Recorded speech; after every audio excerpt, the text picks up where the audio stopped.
Hello, future people, and welcome to Great Uncle John's weekly video log. This is week 29, July 22nd, 2018.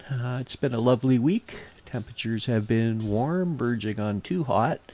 It's been too dry, however, and farmers and gardens need some rain, which is coming down today, so that's good news. Let's get right down to Trump business. You people in 2068 probably don't care about how my day or weekend was or what the weather was. You want to know what was happening in Trumpistan in 2018. How is 2068, by the way? I'll be 104 if I make it that far. Hello, future me.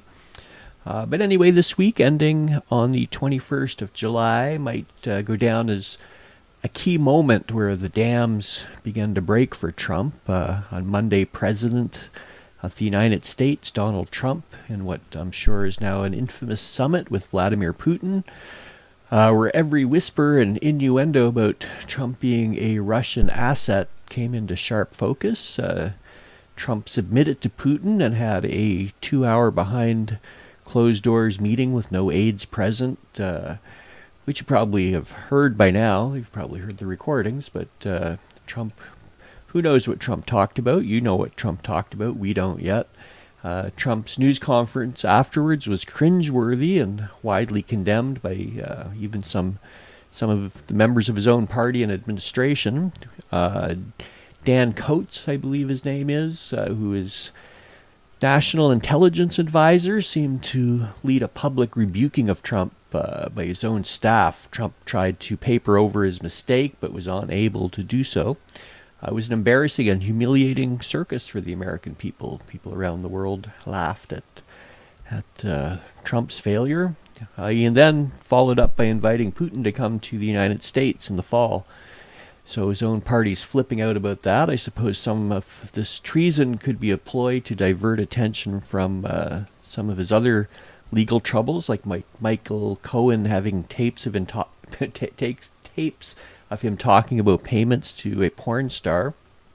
I forget the porn star's name at the moment. It's not Stormy, who has certainly made a lot more publicity out of this, which may or may not be connected to campaign finances and the arrest of a Russian woman with deep ties to American power brokers. And apparently Michael Avenatti ran into Michael Cohen, and Michael Avenatti's making noises that he may actually even represent Cohen at some point in the future if they can settle their legal conflicts with Stormy. So that's interesting. So anyway, this woman that they just arrested, the Russian woman, she may be the reason why the GOP have remained silent for so long, and perhaps Russian fingers extend even deeper than anyone knows into the fabric of the Republican Party and maybe even the Democratic Party. It's become clear that the 35% or so of Americans who support Trump, no matter what, are not really that interested in the United States of America per se, or the Constitution on which it is based. They want an America where non-white immigrants are blocked. Non-white immigrants already here should be forced out, and extreme authoritarian measures like concentration camps are acceptable. They see Putin as the international strongman who represents what they believe in. Whiteness, anti-Muslim, Christian, anti-gay. A growing anti-abortion movement in Russia shows that there may be some cross-pollination between the Russian white wing and the American Christian Taliban. Again, The Handmaid's Tale is scaring the hell out of me because it seems so immediate. There are forces active in the world that want to impose a draconian police state where lies like the ones Trump and Putin tell become facts, and everyone, including the common working poor, Trump supporter, will be hurt badly by their behaviors, their actions, and by the trade war. My primary fear is that Trump has given Putin carte blanche to meddle in their upcoming midterms, putting even more pro-Putin stooges for Russia in place and stealing American democracy perhaps forever.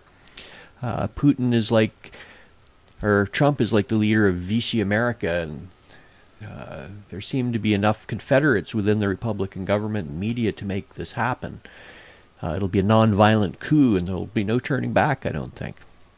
That's my pessimistic view after watching too much Handmaidens, but I've been somewhat as my wife keeps correcting me. I've been somewhat hopeful, especially over the last week, that the system America has in place is strong enough to combat this attack, that the institutions and laws and those who are sworn to uphold them will do so, that there are enough people with backbone in all branches of public service that won't let America get traded away just to keep some Trumps from going to prison. Anyway, why would anyone or any of this be of interest to a Canadian? Well, we have no choice but to be America's largest trading partner and bedmate in North America, along with Mexico.